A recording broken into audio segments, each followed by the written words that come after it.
Hey everybody, what's up and welcome back to another StarCraft 2 Ownage cast for Force Strategy Gaming.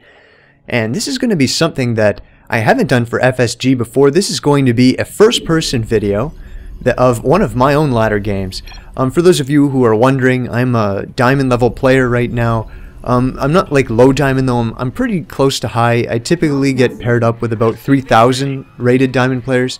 So I'm high, but I'm certainly not masters. So, you know, if you're looking for a Masters level game, yeah, you've come to the wrong place, I'm afraid. But still, I think this is a great strategy that I'm going to show you here. It's something I've been using exclusively in my Terran versus Protoss games now. I'm just so sick of Marine Marauder. I can't deal with it anymore.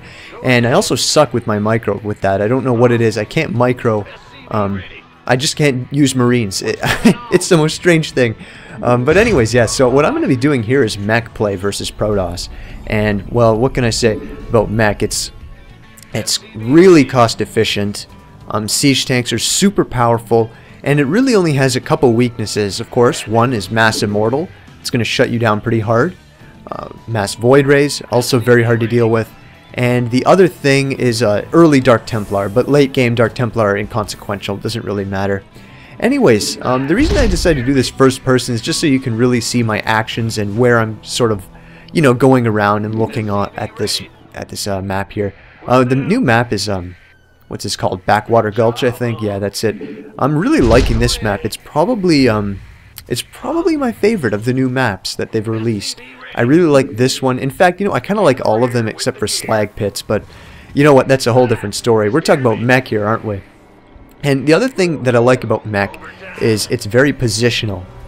It's great for people who like, you know, really positional and strategic play, who aren't into the fast APM kind of stuff, who don't like to, you know, micro 12 different units at once. It's absolutely fantastic if you're like that. And I'm definitely one of those people, so, you know, this can really benefit you. It sure helped my Terran versus Protoss a ridiculous amount. And yeah, so we are in close positions right now in Backwater Gulch, and things couldn't be better if you're going for Mech. Close positions are going to be absolutely awesome. It means it takes way less time to get over to your opponent's base if you're leapfrogging those siege tanks. And yeah, that's pretty much it. I mean, he's going to go for a gas steal here, and I'm going to talk a bit about that after I fail to kill that probe. Sadly, I did lag a bit there. It's quite demanding on a computer to record and play at the same time, but, you know, I do it for you guys. I know. I'll do it for my viewers. Really appreciate you. And, anyways, about that assimilator.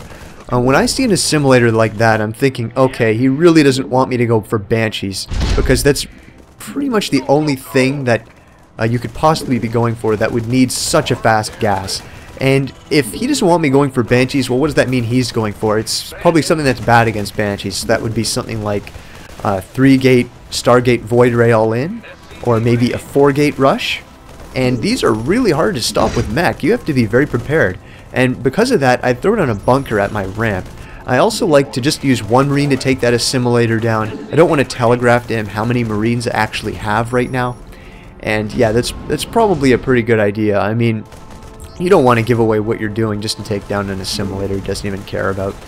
And yeah, that assimilator really delays my tech. It's going to slow down siege tech. It's going to slow down my siege tank production a bit. But that's okay. What I'm going to do to counteract that is go for a fast expansion. I realize, okay, he's wasted minerals on this. He thinks it's going to affect my play. And he's right, but I'm going to, you know, I'm going to turn this negative into a positive and throw down that fast command center right there. It's really just an exercise in showing you how important it is to react to your opponent's play instead of sticking with strategy X. So, out comes my first siege tank. Going to want to keep producing those Marines as well. They're very important against that Void Ray push I talked to you about. Not so much versus a 4-gate, but your tanks will take care of that pretty well. Also, do notice I have formed a little wall there at my ramp. I think that's, you know, that's pretty necessary when you're going for Mech. You have to be on an immense map if you're going to feel safe enough going for such fast tech. Yeah, that's pretty much it. So normally I would have gotten that second gas right after the factory was put down. You know what? I've been playing around with different builds now, and I kind of like the one right here where you go for that later gas. So it does slow your siege tech down a bit, as you can see there. But you know, that's okay. Do notice I know the cloaked observer right there is scouting around my base. And when I see that, I think, okay, no 4-gate, no Stargate. He's going for some kind of robotics build, and that's great. It makes me feel a lot more safe. This kind of build that I'm using right now can deal very handedly. Can deal very well versus that 3-gate robo push, if that is what my opponent chooses to do. So my tanks are now out. I like to get siege mode when I have about 2 tanks, and I think it's researching right now. Yeah, it is. You're going to want to keep that tank production constant. Of course, you're going to want those refineries saturated ASAP, because obviously you need that gas so much right now. As you can see, the minerals start getting very high here, while the gas stays relatively low. I also don't like to float my command center out until I have a bunch of tanks with siege mode, because I'm still relatively weak now compared to him if he has not gone for a fast nexus. And I don't really think he has gone for the fast nexus, because I do see that he has the observer. I do also get an engineering bay, and that is to prevent those Dark Templar I talked about. You have no mobile detection with this build, so I like to get a few turrets, one at the ramp and one at the main base, just to make sure that nothing that's a little bit discouraging happens with the Dark Templar rush. I have been killed by that way too many times on the ladder here. It's actually starting to get slightly embarrassing. So, yeah. Anyways, now I got 3 tanks out.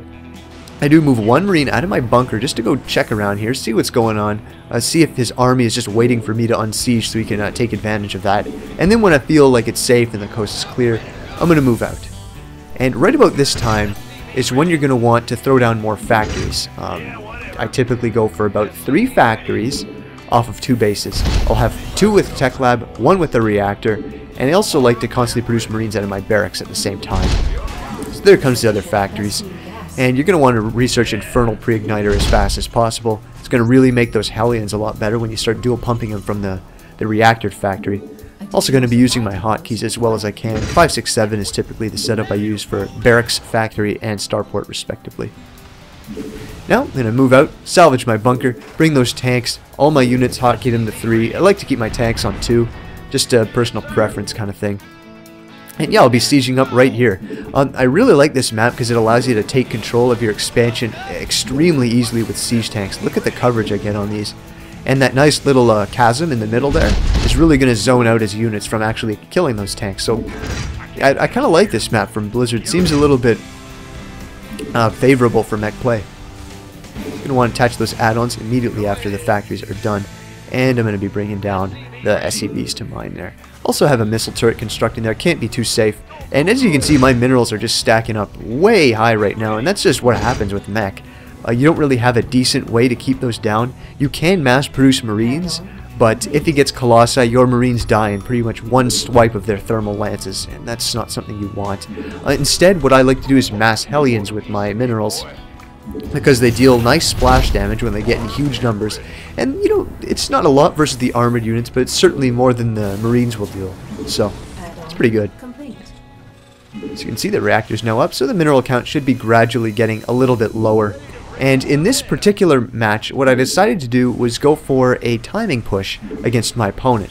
And the timing I was going to hit was a +2 weapons, +1 plating for my vehicles. And I'm going to explain exactly how you get to that timing. You throw down 1 armory, which is coming right there, and once that is up, you start researching your +1 attack. Then, when that +1 attack is about 75% done, you start building your 2nd armory. At that point, your +1 attack should finish, which time you start +2, and then your 2nd armory will finish, so you start +1 vehicles, and then those 2 upgrades will finish at the exact same time, and you push your opponent for the win. Going to be sending a Hellion up there as well, just to, you know, just keep control of that tower, just to make sure he's not moving out anytime soon. And one thing you will note that I did there, I did scan him, I believe, and I saw a bunch of Immortals, so I threw down a Ghost Academy. That mass Immortal build can deal sick damage versus your units if you don't have Ghosts. And I also opted to get a Tech Lab on my barracks instead of the Reactor. I typically go for the Reactor if I see Voids, and I'll go for the Tech Lab if I see Immortals, just to get those Ghosts. As you can see, Ghosts do cost a ridiculous amount of gas though, so I'm going to be throwing out another expansion as well, just so I can harvest more gas. Obviously, you know, minerals don't seem to be the limiting factor here. I also like to hang my camera over my production facilities a lot. Lets me know when they're done producing so I can immediately get the next wave of units out. And once you get about 18 or 15, 20 tanks around there, you're pretty much invincible with this build. Unless they did go for that mass air transition or the mass immortal and you were caught without ghosts, you should absolutely rip through anything he throws at you. And that is the power of this build. The weakness, of course, is getting to this point. My opponent was very passive in this game, which is why I chose this one to show you. Obviously, you're going to want to learn when I can execute the build perfectly, instead of when I get owned by Templar or something like that screws it up. Those are great to commentate, however, because they really add, you know, another dimension to the game. But in this case, he was definitely too passive. I know he saw all these with the observer. I checked the replay after, so he knew that he couldn't really attack me. But what I would suggest, if you're a Protoss player and you see your Terran opponent doing something like this, is to use Warp Prism Harass. His tanks are very immobile. They can't get back to deal anything versus your drops. And what I would suggest you use your Warp Prism for are Stalkers. His Hellions are going to rush up there and rip any Dark Templar or Zealots you might use. So I do prefer the Stalkers. It's just my suggestion to you. Obviously, take it with a grain of salt. I'm not a Protoss player, but, you know, it is what it is. So the second armory is now coming down so I can hit that timing. The next base is now up and running. I'm going to saturate that with a mule, and I should be transferring some SCVs over there, as well as getting those refineries up immediately. Very important. At this time, you can start to put down another factory as well. 3 bases, you can have a lot more factories than I have here, but right now it's not really that necessary. I don't have enough gas to put them down yet. In fact, as you can see, I'm still riding the mineral train, really because of those ghosts. They cost so much gas. For those of you who are maybe newer to this game, if you don't know, ghosts actually cost more than a siege tank, so keep that in mind next time you crank out those ghosts. Going to be throwing down another scan because you don't need mules that much here. As you can see, the minerals are very high. Starting that vehicle plating as well. And I do throw down a bunch of scans throughout my Terran versus Protoss when I go for Mech, because I need to see what his unit composition is. If he is going for that Void Ray build, I need to react differently. If he's going for the Mass Immortal, I also need a different reaction. Now, I do have my Starport now up with a reactor that's just in case he did go for the Voids. I could easily start my Viking production. I've left a bunch of supply there for the Vikings. Should... Oh man, sorry. I do apologize, guys. I've been staving off burp for quite a while now. But yeah, going to be throwing down the high yield as well. My Hellion spots him moving out. And yeah, the sensor tower is crucial right now. The sensor tower is actually going to allow me to see when he moves in, and this is important when you're going for Mech, simply because that way you can't get caught unsieged. If he catches you unsieged with this build, once you get the +2, +1, you might be okay.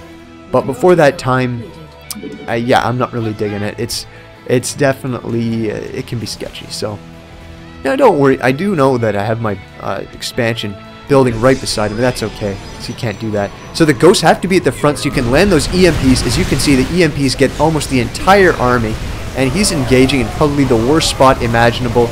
The Immortals have no shields left, and the tanks will deal their full damage. As you can see, the Hellions get completely melted, but they did their job. The Hellions are just there to first kill the Zealots, and then to tank the damage for the rest of the time being. As you can see, look at my 2 armies there. They were just in the little corner there, and you could see those upgrades are just about done, and this is the timing I want to hit, and he's going to get rolled over. Of course, he just lost his whole army, but despite that, this would have been a strong push either way. You have a critical mass of tanks at this point, as you can see, and yeah, oh yes, this part of the game. Yeah, unfortunately, I caught his probes at a very bad time, and this was complete luck. I felt very sorry for him at that point. That was not something you really want to ever have happen. And you can see that with that +2 attack, the siege doing 60 damage per slug, it's really no competition. He's forced to call GG here, I think. So yeah, just to go over this once again, the most important thing with this Mech build is to know your opponent's unit composition. If you know, hopefully, I'll get more videos out where I can just sort of play this out versus Protoss players who do other things other than the Colossi mix. Maybe those who go for the Void Rays, or those who go for the Immortals. And also, as I mentioned right there in the the dialogue. Carriers can do quite well against this as well. So anyways, that's this game. I really hope you enjoyed this first-person video. I think it gives you a little bit of a different perspective on how to learn this game. And if you like this kind of thing, if you're into the FP VODs, if you're into the strategy sort of aspect of this, which I assume you are because you're all fine members of FSG, check out my channel. Link should be in the description.